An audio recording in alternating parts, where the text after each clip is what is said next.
Hey people, welcome to Anatomy series. This is episode number 2. So today's topic is dangerous area of face.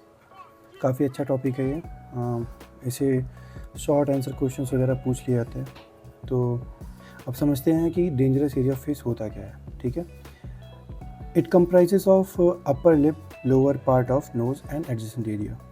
Actually इस area में upper lip आएगा और nose का lower part होता है और some area of cheek associated होती है। ठीक है, इसको हम बोलते हैं the region name is dangerous area of face. ठीक है, अब देखते हैं कि इस एरिया में हम और क्या क्या चीज़ें देख सकते हैं जो हमारे लिए थोड़ी सी इम्पॉर्टेंट हो सकती हैं। So this area has been so named because of boils, pustules और पिंपल्स इन दिस एरिया में कॉज इन्फेक्शन।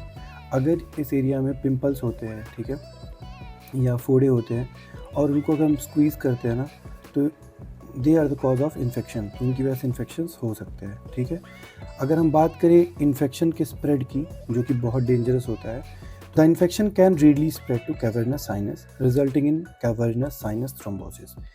जब इन्फेक्शन रिवर्स डायरेक्शन में या रेट्रोग्रेड डायरेक्शन में स्प्रेड करता है, अगर वो कैवर्नस साइनस तक पहुंच गया तो कैवर्नस साइनस थ्रोम्बोसिस करा सकता है। इसीलिए हम इसको बोलते हैं डेंजरस एरिया ऑफ फेस। अब हम देखते हैं anatomical consideration of this topic.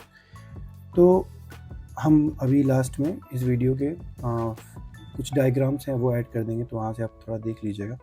ठीक है, देखते हैं कि फेशियल वेन बनती कैसे है। तो सुप्रा ट्रोक्लियर वेन और सुप्रा ऑर्बिटल वेन, दोनों वेन जुड़ करके बनाती है फेशियल वेन।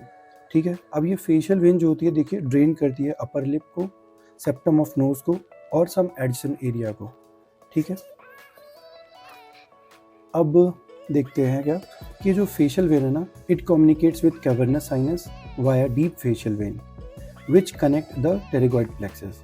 तो जो फेशियल वेन है वो कैवर्नस साइनस से कई और एसोसिएटेड वेन से जुड़ रही है, जैसे डीप फेशियल वेन हो जाए, और डीप फेशियल वेन कनेक्ट करती है टेरिगॉइड प्लेक्सस से। अब टेरिगॉइड प्लेक्सस जो कैवर्नस साइनस से जुड़ा हुआ है वो जुड़ेगा इमिसरी वेन से।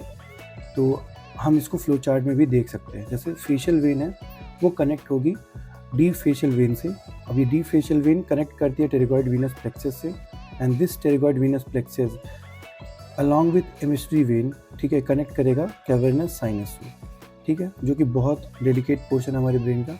ठीक है, अगर इन्फेक्शन यहाँ तक पहुँच पाया तो ये बहुत सीवियर इंजरी या सीवियर केस बनता है। ठीक है, अगर हम की पॉइंट्स देखें कि इसमें क्या क्या की पॉइंट्स हैं in the dangerous area of face, facial vein और उसकी जो डीप कनेक्टिंग वेन्स हैं, they R divides of wall.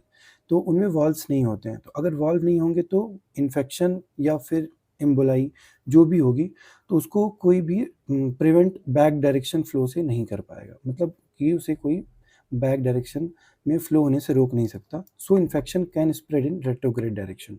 इसीलिए इन्फेक्शन जो होता है वो रेट्रोग्रेड डायरेक्शन में होता है और कैवर्नस साइनस तक पहुंच जाता है। दूसरा रीज़न जो इसमें है वो dangerous area of face, they don't have deep fascia. Dangerous area of face is devoid of deep fascia. This is the second reason.